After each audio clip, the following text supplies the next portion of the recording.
नमस्कार, आप देख रहे हैं बिस्तक और मैं हूं आपके साथ श्रेया ठाकुर। हिसाब किताब के नए एपिसोड में एक बार फिर से आप सभी का बहुत स्वागत है। और आज इस एपिसोड में हम बात करने वाले हैं पेटीएम के बारे में। पेटीएम काफ़ी पॉपुलर ऐप है, लेकिन 31 जनवरी को बाजार बंद होने के बाद एक खबर आती है। खबर ये कि आरबीआई ने पेटीएम पेमेंट बैंक पर बैन लगा दिया है। उसके बाद हमें इसका असर 1 फरवरी को इसके शेयरों पर देखने को मिला। लगातार 2 दिन 20% का लोअर सर्किट लगा और निवेशक को एक बड़ा झटका था। आज इस एपिसोड में इसी पे बात करेंगे। साथ ही साथ पेटीएम पेमेंट बैंक का आगे क्या होगा, वो कौन से गंभीर आरोप हैं जिसका असर ये देखने को मिला, और शेयर धारकों के लिए कितना बड़ा झटका है, इस सब पे बातचीत करेंगे। और इस सब पे बातचीत करने के लिए हमारे साथ मौजूद हैं तक चैनल्स के मैनेजिंग एडिटर मिलिंद खांडेकर जी। सर नमस्कार। तो सर, पेटीएम पेमेंट बैंक पर आरबीआई ने रोक लगा दी और ऐसे में निवेशकों के मन में, दर्शकों के मन में काफ़ी कंफ्यूजन है। तो मैं चाहती हूँ आप उनको पेटीएम और पेमेंट बैंक में फ़र्क समझाएं। नहीं तो देखिए श्रेया, अगर हम जब पेटीएम को यूज़ करते हैं हमारे फ़ोन में जो ऐप है, तो ये फ़र्क करना बहुत मुश्किल है। लेकिन असलियत में दो अलग अलग कंपनियां हैं। एक तो पेटीएम ऐप है जिसके ज़रिए आप सारा लेन देन करते हैं, और एक है पेटीएम पेमेंट बैंक। तो ये पेटीएम पेमेंट बैंक पर रिजर्व बैंक ने बैन लगाया है या रोक लगाई है। कोई भी रोक पेटीएम ऐप पर नहीं लगी। पहली बात तो ये समझ लें हम लोग। दूसरी बात ये है कि जो पेटीएम कंपनी है, पेटीएम ऐप की जो कंपनी है, उसका ओनर है 197 कम्युनिकेशन लिमिटेड।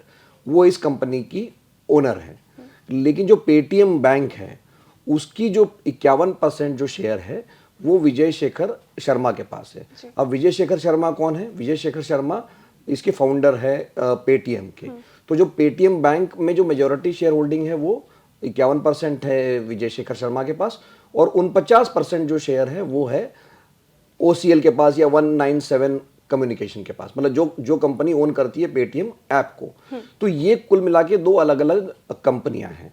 और पेटीएम के जो ऐप में आपको जितनी भी सर्विसेज मिलती है, जैसे मान लीजिए वॉलेट हुआ, फास्टैग हुआ, वो सारी जो सर्विसेज थी, या जो मर्चेंट को सर्विसेज मिलती है, मतलब साउंड बॉक्स या जो कार्ड मशीन, ये सारी जो चीज़ें होती है वो पेटीएम पेमेंट बैंक के जरिए होती है। तो ये एक तरह से दोनों बहुत एक दूसरे से जुड़े हुए हैं। जो सर्विसेज के जो पैसे, जो वॉलेट में पैसे जमा हो रहे हैं, फास्टैग के जो पैसे जमा हो रहे हैं, ये जो मर्चेंट्स, जो दुकानदार में आप जब क्यूआर कोड वो करते हैं, तो वो सारा पैसा जो है वो पेमेंट बैंक के जरिए रूट हो रहा है, और फिर बाद में ये प्रोसेस होता है पेटीएम ऐप के जरिए।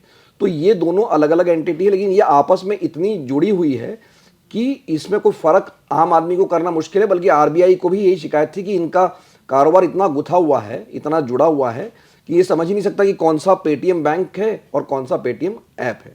तो ये कुल मिला के फ़र्क है। जैसे मैंने कहा कि दो अलग अलग चीज़ें हैं। वापस एक बार बता रहा हूँ, पेटीएम ऐप पर कोई बैन नहीं है। जो भी पाबंदी लगी है वो है पेटीएम पेमेंट बैंक पर। जी सर, लेकिन सर पेटीएम पेमेंट बैंक जो है वो एक नॉर्मल आम कमर्शियल बैंक से कैसे अलग है? तो देखिए, ये जो रिजर्व बैंक ने 2016 में एक पेमेंट बैंक नाम की नई एंटिटी या उसको लाइसेंस देना शुरू किया। तो इसके पीछे मकसद ये था कि भारत में चूंकि बैंक के खाते मतलब गरीब लोग नहीं खोल पाते, बहुत मुश्किल होती है, उसमें एक वो भी रखना पड़ता है, भाई बैलेंस रखना है, बहुत दिक्कतें थी। तो जो फाइनेंशियल इंक्लूजन को बढ़ावा देने के लिए, मतलब बैंकिंग को बढ़ावा देने के लिए पेमेंट बैंक खोले गए।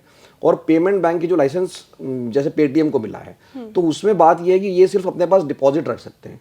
डिपॉजिट रखने की भी सीमा है कि वो 2 लाख रुपए तक का ही डिपॉजिट ले सकते हैं। उससे ज़्यादा वो डिपॉजिट नहीं ले सकते हैं। ये कर्ज भी नहीं दे सकते हैं। ठीक है। तो जो पेमेंट बैंक है, ये जो अगर मान लीजिए एचडीएफसी बैंक से आप इसकी तुलना करें, तो एचडीएफसी बैंक का कारोबार क्या है? वो आपसे खाते में पैसे भी जमा करा रहा है, सेविंग अकाउंट भी चला रहा है, और उसी सेविंग से जो पैसे जमा हो रहे हैं उसको वो लैंड कर रहा है, लोगों को क्रेडिट दे रहा है, मतलब कर्जा दे रहा है।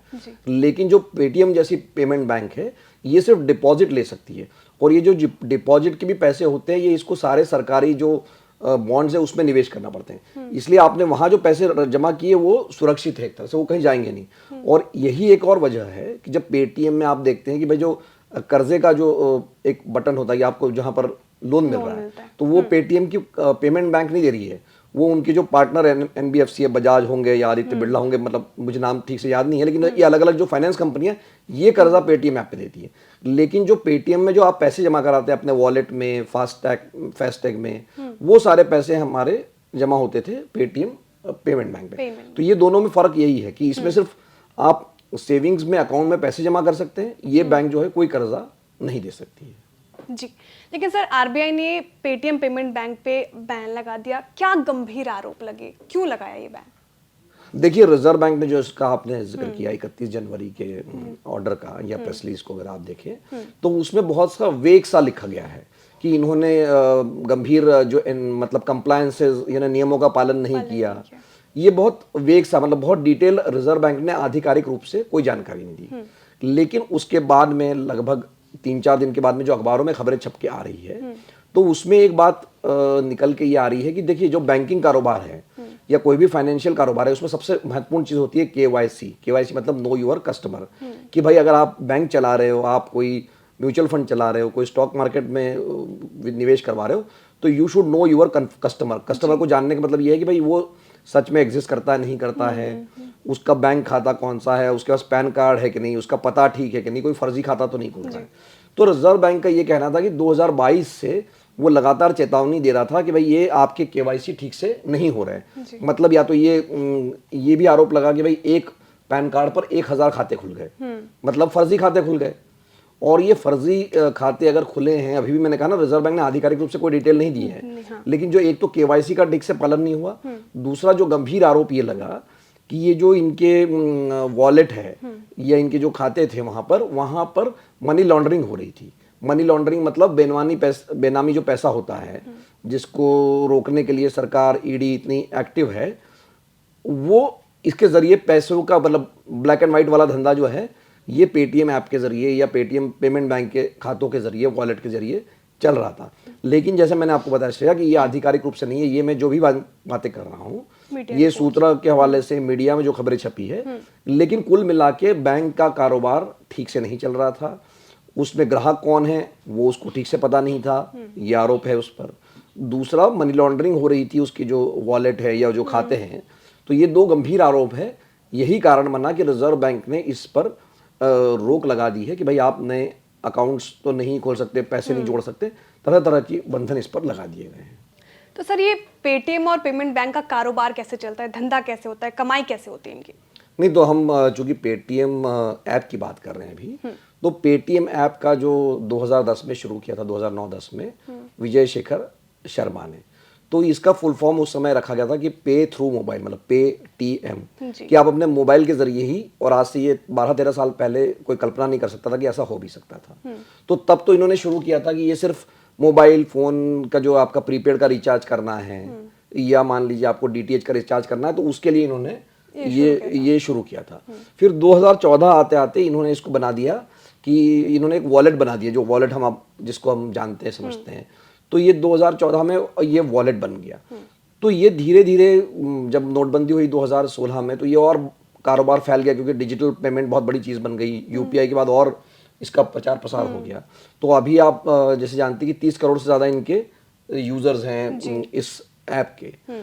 तो इन्होंने फिर क्या किया कि 3 तरह से ये बिजनेस अपना करते हैं, जो इन्होंने अपने पिछले रिजल्ट्स में ये बात कही है। एक तो इनका है कि पेमेंट सर्विसेज मतलब कि जो पैसे का लेन देन है। तो ये वाला मतलब जितना मैंने जो आपको बताया ना कि भाई वॉलेट हो गया, फास्टैग हो गया, यूपीआई हो गया, ये सारी जो बिजनेसेस हैं जो बेसिकली ज्यादातर बिजनेस उसमें से पेटीएम पेमेंट बैंक के थ्रू होता है।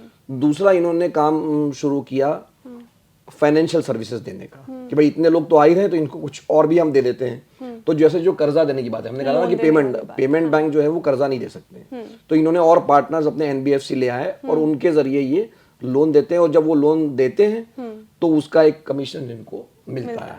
या इसी तरह से मान लीजिए आप स्टॉक मार्केट में कारोबार कर सकते हैं या आप म्यूचुअल फंड में निवेश कर सकते हो। तो ये सारी जब चीजें जब ग्राहक करता है तो एक पेटीएम को उसका कमीशन मिलता है। जो इनका तीसरा वर्टिकल है वो तीसरा वर्टिकल है कॉमर्स का। कॉमर्स का मतलब ये है कि भाई आपने टिकट बेच दिए, कपड़े बेच दिए, खाना दे दिया, मतलब जो डिलीवरी जिसको हम ई कॉमर्स कहते हैं, तो वो एक तीसरा वर्टिकल है। तो तो ये जो पहला वर्टिकल है जो पेमेंट सर्विस वाला, वो इस पेमेंट बैंक के रोक टोक से, उसमें यूपीआई पे तो उतना असर नहीं पड़ेगा, लेकिन जो बाकी चीजें हैं उस पर इनके असर पड़ने की आशंका है। और वही इनका सबसे बड़ा एक सिंगल कंट्रीब्यूटर एक तरह से रेवेन्यू में है, वो पेमेंट सर्विसेज है। जी सर, लेकिन सर इस पूरे मामले में अगर सोचे तो शेयर धारकों के बारे में सोचना ज़रूरी है। कितना बड़ा झटका उनके लिए, लगातार 20-20% ये लोअर सर्किट लगा और अब 10% बीएसई ने ये लिमिट सेट कर दी है। और देखिए सर, अगर तो इशू प्राइस से ये 77% डाउन है अभी ये शेयर प्राइस। देखिए, हमेशा की तरह मैं एक डिस्क्लेमर यहाँ दे रहा हूँ कि मैं कोई शेयर बाजार का विशेषज्ञ नहीं हूँ, ठीक है। तो लेकिन ये बात समझिए कि भाई जब ये विजय शेखर शर्मा ने ये कंपनी बनाई, फिर इन्होंने चीन के जो अलीबाबा ग्रुप के एंड ग्रुप को उन्होंने शेयर बेच दिए, लेकिन 2021 में जब ये सबसे बड़ा एक तरह से आईपीओ लेकर आए थे, तो उस समय एक शेयर बिका था 2150 रुपये में, और अब जो अभी आपने मुझे बताया कि कभी 438 रुपये पे वो चल रहा है। तो जब से ये शेयर आया है तब से कभी अपने उस प्राइस की रिकवरी कभी कर ही नहीं पाया। तो बार बार हर रिजल्ट में, हर क्वार्टर में ये लोग आश्वासन देते थे कि भाई हम अब प्रॉफिटेबल होने जा रहे हैं, हम प्रॉफिटेबल होने जा रहे हैं, हम घाटा कम कर रहे हैं। तो ये जब ये इम्पैक्ट हुआ है, इसका इन्होंने इम्पैक्ट जो अभी एक इन्वेस्टर्स कॉल हुआ था एनालिस्ट के साथ में, तो इन्होंने कहा कि हमारे जो ईबिटा पर हमारे 300 से 500 करोड़ रुपए का असर पड़ेगा ये जो इस बैन से, ठीक है। तो अब ये जब ध्यान रखिए कि 300 से 500 करोड़ ये अगर वन टाइम भी झटका पड़ रहा है, और अभी ही कंपनी 222 करोड़ के घाटे में थी, मतलब जो दिसंबर में क्वार्टर खत्म हुआ, तो जब ये मतलब और इसको क्या कहते हैं, जो मतलब गरीबी में और आटा गीला हो गया, या जो है करेला और नीम चढ़ा, जैसे भी आप कह लीजिए, कि ये ऑलरेडी घाटे में कंपनी चल रही है, अब इसका घाटा और बढ़ने की आशंका है। तो शेयर बाजारों में जो लोगों को उम्मीद थी कि भाई पेटीएम आज नहीं तो कल प्रॉफिटेबल हो जाएगा, वो अब लगता है उसमें और इंतजार लंबा हो गया है, क्योंकि बार बार ये कहते थे कि भाई 2-4 क्वार्टर में हो जाएगा, इस तरह से उम्मीद बन रही थी। जिन्होंने भी पैसे लगाए थे, भाई चलो आज नहीं तो कल कंपनी मुनाफा कमाने लगेगी, तब इसके प्राइस ठीक हो जाएंगे, लेकिन ये हो नहीं पा रहा। मतलब ये घाटा कम तो हो रहा था, लेकिन ये जो झटका, मैंने कहा ना कि इन्होंने खुद ही कहा कि 300 से 500 करोड़ का हमारा घाटा बढ़ने की हमको आशंका है। तो यहाँ सबसे बड़ा झटका शेयर धारकों को, लेकिन पेशेंस इज द की, और क्या ही कह सकते हैं सर। लेकिन सर सवाल ये भी है कि अब क्या होगा पेटीएम पेमेंट बैंक का, आगे क्या लग रहा है आपको? नहीं, एक तो मैं ये कहूँगा कि पेशेंस इज द की, ये मैं नहीं कहूँगा, क्योंकि हम ये जानते नहीं कि पेशेंस रखना यहाँ पर ठीक है या नहीं है, तो लोग अपने जो भी विशेषज्ञ हैं उनसे सलाह कर लें। लेकिन जो बात आपने कही कि अब क्या होगा, तो देखिए आज ही खबरें जैसे आई है, अब दो ही विकल्प है कि या तो पेटीएम अपना पेमेंट बैंक का कारोबार समेट ले या उसको कम हो जाए, या रिजर्व बैंक उसको समय दे दे ठीक करने के लिए, और उसके बाद में ये पेमेंट के जो बाकी फाइनेंशियल सर्विसेज वाला है या कॉमर्स, वो तो काम करने में उसको रोक टोक है नहीं, तो उसका काम चलता रह सकता है। और ये जो सर्विसेज है वॉलेट वाली या फास्टैग वाली या मर्चेंट वाली, वो किसी और बैंक को वो ट्रांसफर कर सकता है। ट्रांसफर मतलब उसको एक सर्विस प्रोवाइडर मिल जाएगा, जैसे मैंने कहा ना कि भाई फोन पे है, गूगल पे है, तो ये सब लोग भी जो है किसी थर्ड पार्टी से ये काम करवाते हैं। तो वो इनके पास ऑप्शन है कि भाई ये सारे जो पेटीएम पेमेंट बैंक पे जो जितने भी सर्विसेज जुड़ी हुई है, वो किसी 2-3 बैंक से, एसबीआई, एचडीएफसी बैंक या आईसीआईसी बैंक, बड़े बैंकों से, लेकिन ये भी तभी हो सकता है और जब रिजर्व बैंक इसके लिए अनुमति दे। तो ये जब बार बार विजय शेखर शर्मा या पेटीएम कह रहा है कि भाई 29 फरवरी के बाद कोई फर्क नहीं पड़ेगा, तो उनकी उम्मीद इस बात पर है कि ये जो सर्विसेज हैं ये किसी और बैंक में हम ट्रांसफर करेंगे। तो ये तो पहला सिनेरियो है। दूसरा सिनेरियो ये है कि भाई कोई और इसको खरीद ले, और जैसे आप जानते हैं कि अलग अलग तरह की खबरें आ रही हैं, जियो फाइनेंशियल मतलब जो मुकेश अंबानी की कंपनी है वो खरीद सकती है, या एचडीएफसी का भी नाम चल रहा है। तो ये हमारे पास इसकी कोई पुष्ट जानकारी नहीं है, ये सिर्फ एक तरह से चर्चा है, अटकलें हैं बाजार में। तो ये भी हो सकता है कि भाई पेटीएम, क्योंकि एक इतना बड़ा 30 करोड़ लोग उसके पास जुड़े हुए हैं ऑलरेडी, तो ये कोई और इसको खरीद लेगा या उसका कोई स्टेक खरीद लेगा, तो ये भी एक सिनेरियो बन सकता है। तो यही दो सिनेरियो, या तो पेटीएम अपना घर ठीक कर ले जिसमें काफी लंबा समय लग सकता है, और दूसरा या तो वो अपना घर अगर ठीक नहीं कर पा रहा है तो वो अपना स्टेक किसी को, जो वन इंडिया 197 वाली जो कंपनी है उसका स्टेक या पेटीएम पेमेंट बैंक का स्टेक किसी और को वो बेच दे।